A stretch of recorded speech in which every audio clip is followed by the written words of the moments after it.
আওয়ামী লীগ নিষিদ্ধ এবং সেইটার ব্যাপারে আসলে বিএনপির অবস্থান আগে একরকম ছিল যে কোনো দলকে তারা নিষিদ্ধ করতে চায় নাই, এরপরে আবার সেই দলটিকে নিষিদ্ধ করার ব্যাপারে সংসদে সেটিকে নিষিদ্ধ করা হয়েছে উদ্যোগী হয়ে। সেটা বিএনপির অবস্থানগত পরিবর্তন কিনা আমি প্রশ্নটা করতে চাই যে আওয়ামী লীগকে আপনারা নিষিদ্ধ করেছেন এখন সংসদে আইন করে, সেটা বিএনপির অবস্থানগত পরিবর্তন কিনা? কারণ বিএনপি বলেছিল যে কোনো দল এইভাবে নিষিদ্ধ হোক সেটা আমরা চাই না।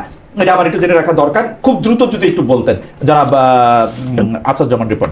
না, এটা আমাদের পার্টির মহাসচিব এই কথাটি বলেছেন। এটা তো সত্য যে একটা রাজনৈতিক দল আরেকটা রাজনৈতিক দলের রাজনীতি নিষিদ্ধ করার এটা তো আসলে স্বাভাবিক কোন একটা প্রক্রিয়া নয়। এটা একটা পলিটিক্যাল পার্টির সাথে যায় না।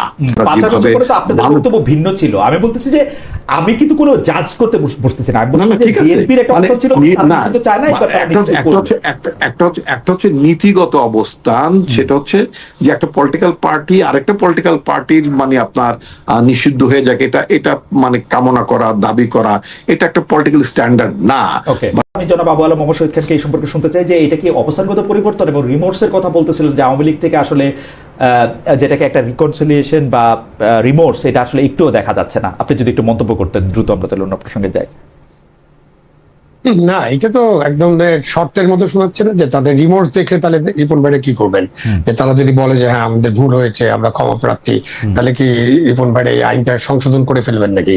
সুতরাং এই যে আপনি ঠিক জায়গায় জিজ্ঞাসা করছিলেন যে ফিলোসফিক্যাল স্ট্যান্ড একটা ছিল, এখন কার্যকর স্ট্যান্ড আরেকটা হতে পারে। এবং ঠিক আছে, আওয়ামী লীগ তো আওয়ামী লীগের মতো থাকবে, আওয়ামী লীগ নিষিদ্ধ, কার্যক্রম নিষিদ্ধ, এরপরে দল হিসাবে নিষিদ্ধ হতে পারে, সেটাও মামলা চলছে, হয়তো আইসিটি ট্রাইব্যুনালে একটা মামলা আছে, সেটার একটা বিচার চলবে। সব মিলিয়ে এটা একটা বড় নেগোসিয়েশনের বিষয় যে আপনি দেশের কত সংখ্যক মানুষকে, কত পার্সেন্ট মানুষকে বাইরে রেখে আপনি দেশ পরিচালনা করবেন, এবং সেটা যদি করতে পারি তাহলে ভালো, তো এটা কোনো খারাপ কিছু না। কিন্তু আমরা করতে পারবো কিনা, আমার তো মনে হয় যে আওয়ামী লীগের যারা অপরাধী, যারা বিভিন্ন এই যে হত্যা বলি, গণহত্যা বলি, যেটাই বলি, এবং লুটপাট, ব্যাংক লুট, অনেক নানান অভিযোগ আছে, এবং এইসব অভিযোগে প্রত্যেকের বিচার হওয়া উচিত। এইসব অভিযোগ শুধু আওয়ামী লীগ না, যাদের বিরুদ্ধেই আছে তাদেরই বিচার হওয়া উচিত। কোনো ব্যবসায়ী যদি থাকে তাদেরও বিচার হতে হবে, তাই না? তো বিচারের জিনিসটা একটা আলাদা জিনিস। এবং আমিও ফিলোসফিক্যালি, আপনার মতো রিপন ভাই, আমার স্ট্যান্ডটা হলো এরকম। ফিলোসফিক্যালি আমি মনে করি না যে কোনো রাজনৈতিক দলকে নিষিদ্ধ করে আখেরে কোনো লাভ হয়। আপনি জনাব মাহফুজ আলমের স্ট্যাটাসটি আপনি দেখেছেন, যেখানে আওয়ামী লীগ ফিরিয়ে আসার জন্য কি কি বিষয় দায়ী করে তিনি দেখেছেন, যে তিনি বলেছেন, ডক্টর আসিফ নজরুলও বলেছেন। আপনি সেনাবাহিনী ব্যারাকে ফেরাটা নিয়ে যদি একটু বলতেন যে সেনাবাহিনী দীর্ঘদিন আপনার যদি সিভিল অ্যাডমিনিস্ট্রেশন যদি রাস্তাঘাটে থাকে, এটা সেনাবাহিনীর আপনার প্রফেশনাল এফিসিয়েন্সির জন্য ভালো না। এটা কিন্তু আমাদের বর্তমান সেনা প্রধান তিনি কিন্তু অকপটে বলেছেন জাতির সামনে, এটা আমরা শুনেছি ওনার মুখের কথাই। তো সেই বিবেচনা থেকে আমরা মনে করি যত দ্রুত সম্ভব আপনার সেনাবাহিনীর আপনার যে এক্সিকিউটিভ ম্যাজিস্ট্রেসির এই যে অথরিটি, এটা যত তাড়াতাড়ি তারা ত্যাগ করে তাদের প্রফেশনাল কাজে তারা, আমি ব্যারাক শব্দটা পছন্দ করি না, এটা একেবারেই একটা ঔপনিবেশিক শব্দ। ঠিক আছে, ক্যান্টনমেন্টে, কিন্তু সেনাবাহিনী তারা তাদের কর্মক্ষেত্রে তারা ফিরে যাবেন। আমাকে বিএনপির একজন সংসদ সদস্য বলেছেন যে সেনাবাহিনী যে এখন ফিরে যাচ্ছে না, কারণ সেনাবাহিনী ফিরে গেলে দেশের আইন শৃঙ্খলা পরিস্থিতি রক্ষা করার বা মেইনটেইন করার ক্ষমতা আসলে এই সরকারের নাই। সত্যি এটা বিষয়টা এরকম না। পর্যায়ক্রমে কিন্তু সেনাবাহিনী আগে যতটা ডিপ্লয়মেন্টে ছিলেন, যত সদস্য ছিলেন, এখন কিন্তু সেই পরিমাণ সদস্য নেই। ইতিমধ্যে কিন্তু অনেকেই তাদের সেনানিবাসে তাদের নিজেদের কর্মস্থলে তারা ফিরে গিয়েছেন, এবং বাকিরও পর্যায়ক্রমে চলে যাবে। একেবারেই আমরা হয়তো প্রত্যাহার করছি। আমার মনে হয় যে ডক্টর আসাদুজ্জামান রিপন এটা খুবই চমৎকার বলেছেন। আমরা জনাব আবু আলম মোহাম্মদ শহীদ খানকে শেষ কথা এটাতে শুনতে চাই আজকের এই প্রসঙ্গে। জনাব আবু আলম মোহাম্মদ শহীদ খান। না, সেনাবাহিনীর তো নির্দিষ্ট কাজ আছে, সুতরাং তাদের নির্দিষ্ট কাজে তো তারা চলে যাবেন। বাট যখন আপনি in aid of civil administration তাদেরকে ডাকেন, এটা তো সরকারের সিদ্ধান্ত। এই সিদ্ধান্তটা কিন্তু সরকারকে নিতে হবে। সরকার যখনই সিদ্ধান্ত নেবেন, যেদিন নেবেন, যখনই বলবেন, তখনই সেনাবাহিনী তার জায়গায় চলে যাবে, এটা আমার মনে হয়। সুতরাং এখন পর্যন্ত সরকার এই বিষয়ে তেমন কোনো একেবারে পরিষ্কার সিদ্ধান্ত নেন নেই, যার কারণে সেনাবাহিনীকে আমরা মাঠে দেখছি। এবং আমি সকলের সাথে একমত। জাস্টিস কায়ানি অনেক আগে এটা বলে গেছেন, মাত্র 3 মাস থাকলেই সেনাবাহিনীর সিভিলে যদি থাকে তাহলে ওটার সেনাবাহিনী থাকে না। তো ওই সময় তো নাই, ওটা 1960s আইয়ুব খানের সামনে উনি একটা বক্তৃতা বলেছিলেন। তো এখন তো সেনাবাহিনী আমাদের এখানে কতদিন আছে এটা আমরা জানি, সুতরাং এতদিন থাকার ফলে কি ক্ষতি হতে পারে এটা আমরা সবাই জানি। সুতরাং যত তাড়াতাড়ি সিদ্ধান্ত নেওয়া যায় ততই মঙ্গল। আপনি সাবেক পররাষ্ট্র উপদেষ্টা জনাব তৌহিদ হোসেনের সাক্ষাৎকারটি আপনি দেখেছেন, একটি টেলিভিশনে সেটি প্রচার হয়েছে এবং সেই সাক্ষাৎকারের মধ্যে তিনি একটি কিচেন ক্যাবিনেটের কথা বলেছেন। তিনি বলেছেন যে বাণিজ্য চুক্তি নিয়ে আসলে তার মন্ত্রণালয়ের সাথে কোনো রকম কোনো আলাপ আলোচনা করা না, একরকম অন্ধকার রাখা হয়েছে। আরেক উপদেষ্টা যে তিনি এই বাণিজ্য চুক্তি সম্পর্কে কিছু জানতেন না। আপনি যদি সবকিছু মিলিয়ে একটা জবাব দিতেন, যে বাণিজ্য চুক্তিটি সম্পর্কে উপদেষ্টারা এখন বলছেন যে তারা কিছু জানতেন না, সেই বাণিজ্য উপদেষ্টার যে মূল কারিগর জনাব খলিলুর রহমান, তিনি আপনাদের পররাষ্ট্রমন্ত্রী এবং অনেকেই বলে থাকেন খলিলুর রহমানই আসলে জনাব তারেক রহমানকে প্রধানমন্ত্রী বানিয়েছেন। আপনার মন্তব্য একটু আমরা শুনতে চাই। খলিলুর রহমানকে যে নিত সে প্রধানমন্ত্রী হইতো, শফিক রহমান নিলে শফিক রহমান প্রধানমন্ত্রী, বা খলিলুর রহমান যাকে পছন্দ করতেন, হি ইজ দ্য কি পারসন। ধন্যবাদ আপনাকে। একটা হচ্ছে যে আপনার একটা নির্বাচিত সরকার ক্ষমতায় আসার আগে ইমিডিয়েট 3 দিন আগে, একটা নির্বাচনের 3 দিন আগে আপনার প্রফেসর মোহাম্মদ ইউনূসের সরকার যে আমেরিকার সাথে যে চুক্তিটি করেছে, এই চুক্তিটা করাটা একেবারেই সঠিক হয়নি। তাদের বলা উচিত ছিল, বলতে পারতেন যেটা নির্বাচিত সরকার ভেবে চিন্তে দেখবেন, সমস্ত ক্লজেস গুলো প্রত্যেকটা পয়েন্ট গুলো তারা খতিয়ে দেখবেন। এটা আমি ঠিক মানে আউটগোয়িং গভর্নমেন্ট, এটা আমার করার দায়িত্ব আমি করতে পারবো না। এটা করলে দেশের জন্য ভালো হতো, রাজনীতির জন্য ভালো হতো, বিএনপির জন্য ভালো হতো। বিএনপি তো আপনার ইনহেরেন্টলি একটা মানে বার্ডেন পেয়ে গেল, তাই না? এবং আপনি জানেন যে কিন্তু জনাব খলিলুর রহমান স্পষ্ট বলেছেন যে বিএনপির সাথে কথা হয়েছে। বিএনপি আমি জি আমি আমি অস্বীকার করা হয় না। না না, বিএনপির সাথে এই ধরনের কোনো কথাবার্তা হয়নি। ইন্ডিভিজুয়ালি কারোর সাথে কথা হতে পারে, বাট অ্যাজ সাচ পার্টির সাথে কথা হয়েছে, মানে যিনি মানে দায়িত্বশীল ভাবে তিনি পার্টিকে কনভে করেছেন, অথবা পার্টি এটাকে আপনার এই মেসেজটা পার্টিতে পৌঁছেছেন বা এটাকে মানে আলোচনা করেছেন, আমার জানা মতে এই ধরনের কোনো কিছু হয়নি। ইন্ডিভিজুয়ালি কোনো কেন যে আপনার পার্টি থেকে বলতেছেন না কেন যে পররাষ্ট্রমন্ত্রী ঠিক কথা বলতেছেন না? যার জন্যই কিন্তু আমরা বলেছি যে আমরা এই যে আমেরিকার সাথে বাংলাদেশের যে মানে কন্ট্রাক্টটা হলো, এই কন্ট্রাক্ট আমাদের কাছে, আমাদের অনেকের কাছে খুব সঙ্গতিপূর্ণ মনে হয়নি, টু টেল ভেরি ফ্র্যাঙ্কলি। ফলে আমরা আমাদেরকে এটা রিভিউ করতে হবে, আমরা এটা রিভিউ করছি। সুতরাং মানুষ কিন্তু এটা মনে করেন যে ইউনূস সরকারের বিদায় লগ্নে এই যে চুক্তিটা হলো, এই চুক্তিটা একেবারেই সঠিক হয়নি। খলিলুর মানে আমি কিন্তু এই কথা বিশ্বাস করি যে আপনার কথা ঠিক। জনাব তারেক রহমান বাংলাদেশের সবচেয়ে বেশি জনপ্রিয় দলের নেতা হিসাবেই সবচেয়ে বেশি ভোট পেয়ে, আসন পেয়ে নির্বাচিত হয়েছেন।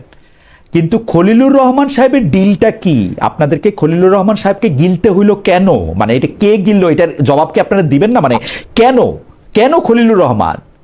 এখন খলিলুর রহমান সাহেব শুনলে মনে করবে যে আমি মাঝখানে একটু বলে রাখি, আমি কিন্তু খলিলুর রহমান সাহেবের ইন্টারভিউ নেওয়ার জন্য অনেক চেষ্টা করতেছি। উনারেও জিজ্ঞেস করব, উনি কবে রিচ করতে পারবো জানি না। আপনি একটু বলেন তো খলিলুর রহমানের ডিলটা কি? না, বিষয়টা খলিলুর রহমানকে গেলার বিষয়টা না, বিষয়টা হচ্ছে একটা কন্টিনিউটি। উনি আপনার আমাদের যে ইন্টারন্যাশনাল পার্টনার, ইউনূস সাহেবের সরকার বি, আমাদের ইন্টারন্যাশনাল পার্টনারদের সাথে তার একটা, তিনি অন্তর্বর্তীকালীন সরকার সময় তিনি কাজ করছিলেন। ফলে একটা ট্রানজিশন পিরিয়ডে আমরা যেটা বলা যেতে পারে অনেকটা ধারাবাহিকতা রক্ষা করার জন্য, সম্পর্কটা বোঝার জন্য আমরা মানে তাকে রাখতে হয়েছে। আমি যদি একটু ছোট করে বলি, যদি আমি মার্কিন যুক্তরাষ্ট্রের মতো দেশের কথা যদি বলি, সেই দেশে প্রেসিডেন্ট নির্বাচন হয়ে যাওয়ার পরে নির্বাচিত প্রেসিডেন্ট ইমিডিয়েটলি ক্ষমতা দখল করেন, মানে ক্ষমতায় যান না। তার একটা ট্রানজিশন টিম মানে পূর্ববর্তী সরকার সাথে কাজ খুব ভালো উদাহরণ দিয়েছেন। আপনি তর্কে জিতছেনও, আমি কিন্তু প্রশ্ন আমি করে রাখলাম। আমি একটু ট্রানজিশন টিম না থাকার কারণে মানে এইরকম একজন খলিলুর রহমান, মশিউর রহমানদের লাগার প্রয়োজন দেখা দেয়। তবে আমি মনে করি ভবিষ্যতে নির্বাচিত সরকারগুলোর একটা ট্রানজিশন টিম থাকার, মার্কিন যুক্তরাষ্ট্র ব্যবস্থার মতো এরকম একটা ব্যবস্থা থাকা উচিত, যাতে করে কোনো মশিউর রহমান, খলিলুর রহমানের প্রয়োজন পড়বে না। আমি একটু জনাব আবু আলম মোহাম্মদ শহীদ খানের কাছে যেতে চাই। জনাব আবু আলম মোহাম্মদ শহীদ খান, জনাব তৌহিদ হোসেনের একটা ডিটেল সাক্ষাৎকার, এটা প্রায় স্পষ্ট। এর আগে জনাব আসিফ নজরুল বিবিসিতে যে সাক্ষাৎকার দিয়েছেন সেটা তো অনেকখানি স্পষ্ট। জনাব মাহফুজ আলমের ফেসবুক স্ট্যাটাসে বা জনাব ফরিদা আক্তার আপার ফেসবুক স্ট্যাটাসেও এটা স্পষ্ট বোঝা গেছিল যে অন্তর্বর্তী সরকারের মধ্যে অনেকগুলি সরকার ছিল। আপনি এটাকে আসলে কিভাবে দেখেন? এই বাণিজ্য চুক্তি নিয়ে আসলে বিএনপির সাথে আলাপ হয়েছিল, হয় নাই? জামায়াত এটার কোনো বিরোধিতা করতেছে, করে নাই কেন? মানে এই ব্যাপারটা আসলে কেন? প্রথমত অন্তর্বর্তীকালীন সরকার যে চুক্তিটা করলো ইলেকশনের 3 দিন আগে, টাইমটাই তো হলো বেসিক কোশ্চেন, যে আপনি তখন করবেন কেন? আপনি করতে পারেন না কেন? আপনি ইলেকশন ডিক্লেয়ার করেছেন, so you wait for the ইলেকশনের রেজাল্ট দেখেন, তারপরে তখন বলতে পারেন। 3 দিনে মহাভারত অশুদ্ধ হয়ে যায় তো এরকম কোনো কারণ নেই। আমার মানে আমি বুঝতে পারি না, আমার বোধগম্যতার মধ্যে এটা আসে না। এটা অবশ্যই তারপরে যে কথাগুলো বলা হচ্ছে যে আসিফ নজরুল সাহেব জানতেন না, উনি আইন উপদেষ্টা ছিলেন। বাংলাদেশের সাধারণ চুক্তি, মানে সাধারণ বাণিজ্যিক চুক্তিও আইন মন্ত্রণালয়ের ভেডিং ছাড়া অনুমোদিত হয় না। তো সুতরাং উনি জানতেন না। আচ্ছা, বুঝলাম উনি জানতেন না। এখন দেখি যে পররাষ্ট্র উপদেষ্টা জানে না। এটা তো বড় ধরনের চুক্তি, যেখানে পররাষ্ট্র উপদেষ্টা খুব ভিভিডলি বলছেন তার মন্ত্রণালয়কে কোনোভাবে ইনভলভই করা হয় নাই। মানে আমি শিওর, আমি দাবি করি যে এইটার আসলে মানে বিএনপি নিশ্চয়ই এটা আমাদেরকে জবাব দিবে, যেহেতু ওরা সরকারে আছে, যে এটা কেমনে হয়। না, সেটা বিএনপি তো নিশ্চয়ই একসময় জবাব দিবে। বাট আপনি যেটা বারবার রিপন ভাইকে প্রশ্ন করছেন, খুবই সেন্সিটিভ একটা কোশ্চেন, রিপন ভাইয়ের পক্ষে অ্যান্সার দেওয়াটা খুব কঠিন। তারপরে তো উনি একজন জ্যেষ্ঠ রাজনৈতিক নেতা হিসেবে যা বলার বলেছেন। খলিলুর রহমানকে কেন গিলতে হয়েছে, এটা আসলে একটা $1 মিলিয়ন কোশ্চেন। এটার উত্তর পেতে হবে, কোনো না কোনো সময় পেতে হবে। আপনি নিজেও পেতে পারেন, ভবিষ্যতে হয়তো আমরা পাবো। এটা পেতে হবে, কারণ খলিলুর রহমান সাহেব যেভাবে তার অন্তর্বর্তীকালীন সরকারে যেভাবে তার আগমন এবং পররাষ্ট্র উপদেষ্টার যে বক্তব্য, সেটা যদি আপনি ঠিক মতো, নিশ্চয়ই আমরা দেখেছি সবাই। তো এই বক্তব্য এবং তার যে বিষয়, মানে তার যে বিভিন্ন স্ট্যাটাস, এবং একসময় তো ওখান দিয়ে একটা করিডোর দিয়ে দেওয়া, তারপর চট্টগ্রাম বন্দর, না অনেক বিষয় আছে। তিনি মানবিক করিডোরের কথা বলেছেন, সেটাকে আবার ডিফেন্ড করতে চেয়েছেন, মানে মেলা ঝামেলা এটা। জি, তো অনেক ধরনের ঝামেলা। এরপরও এখন রিপন ভাই যেটা বললেন যে মার্কিন যুক্তরাষ্ট্রে, আমি মনে করি না রিপন ভাই, আপনাদের দলে এমন কোন লোক নাই যারা মার্কিন সরকারের সাথে ডিল করতে পারবে না। সুতরাং আমি মনে করি না, মানে আমি একজন নাগরিক হিসেবে ইমিডিয়েটলি না, আপনাদের ভাই আন্দোলন ট্রানজিশন দরকার নাই, ট্রানজিশনের কোনো চিন্তার দরকার ছিল না। আপনাদের লোক ছিল, লোক আছে, এখনো আছে, যারা রিপ্লেস করতে পারে। কিন্তু আপনারা একদিন আপনারা জবাব দিবেন যে সেটা হয়তো আমরা কেন গিলতে। শহীদ ভাই, সেটা হয়তো আমরা এমন হতে পারে যে উনি জাতিসংঘের সাধারণ পরিষদে প্রেসিডেন্ট নির্বাচিত হয়ে যাওয়ার পরপরই হয়তো আমাদের এটা রিপ্লেসমেন্টে যেতে হবে। কি দরকার রিপন ভাই? দরকারটা কি? ওইটাও তো একটা বড় কোশ্চেন। আপনার বাংলাদেশে কোটি কোটি ডলার খরচ করে খলিলুর রহমানকে একটা নির্বাচিত করবেন, তারপরে উনি আবার আরেকটা স্টেটমেন্ট দিয়েছেন, আপনি নিশ্চয়ই দেখেছেন, এখানে আপনি সব দেখেন আমার ধারণা। উনি দিয়েছেন যে উনি 1 বছরের জন্য ছুটি নেবেন। বাহ, কি চমৎকার একটা গভর্নমেন্ট সিস্টেম। আমার মনে হয় এখানে বক্তব্য পরিষ্কার এই ব্যাপারে।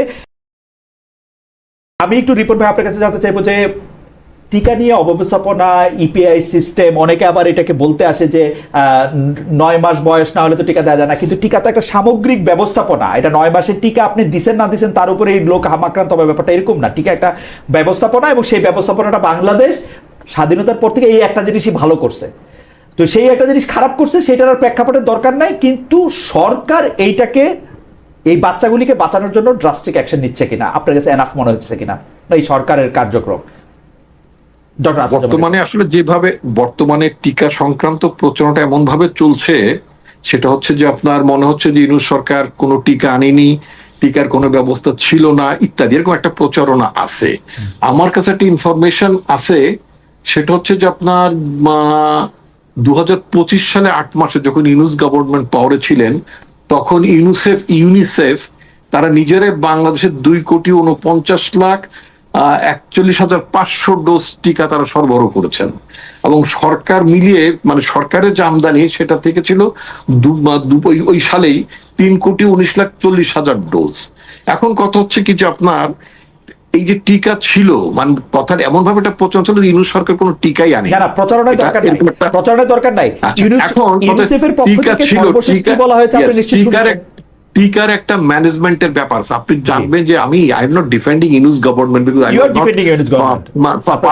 Part of their government or life or beneficiary, কোনোটাই না। আমি যে কথাটি বলতে চাচ্ছি সেটা হচ্ছে যে আপনি দেখবেন যে ইউনুস সরকার যখন ক্ষমতা ছিলেন নানা ধরনের প্রতিদিনই যমুনা ঘেরাও হতো, এই দাবি ওই দাবি, স্বাস্থ্য ডিপার্টমেন্ট আপনার ওই এনবিআর বলেন অমুক বলেন, ধরুন একটা হুলুস্থুল কাণ্ড কারখানা, আজকে বেতন বাড়াইতে হবে, এটা করতে হবে, ওটা করতে হবে, এটা স্বীকৃতি দিতে হবে। মানে এই যে স্বাস্থ্য, মানে সরাসরি আপনার আওয়ামী লীগ নিষিদ্ধ ছিল বটে, 15.5 বছরে আওয়ামী লীগের তো একটা রিক্রুটমেন্টও ছিল, যেটা আশরাফ কায়সার বললেন, যেটা আজকে কমিউনিটি লেভেলে আপনার এই টিকা কার্যক্রমটা ইমপ্লিমেন্ট করা হয়। এটা টোটাল আপনার কর্মী সংকট বলেন, নানা ধরনের অব্যবস্থা বলেন, এটা ইউনূস সরকার ব্যবস্থাপনা ঠিক করতে পারেননি বটে, কারণ যেই ধরনের মানে ক্রাইসিস তাকে ফেস করতে হয়েছে, প্রতিদিন আপনার মানে ঘেরোর মধ্যে থাকতে না না ডক্টর রিপন, আপনি আমার একটা কথা বলেন, আমার একটা কথা বলেন, আমি খালেদ ভাই, আমি যেটা বলতে চাই, এমনকি খোদ মার্কিন যুক্তরাষ্ট্রে যে হামটা মোটামুটি সারা পৃথিবী থেকে চলে যাচ্ছিল বা চলে গিয়েছিল আমরা মনে করতাম, বা মানে তেমন সিরিয়াসলি নেইনি, খোদ মার্কিন যুক্তরাষ্ট্রে কিন্তু হামে আক্রান্ত শিশুর ঘটনা ঘটছে।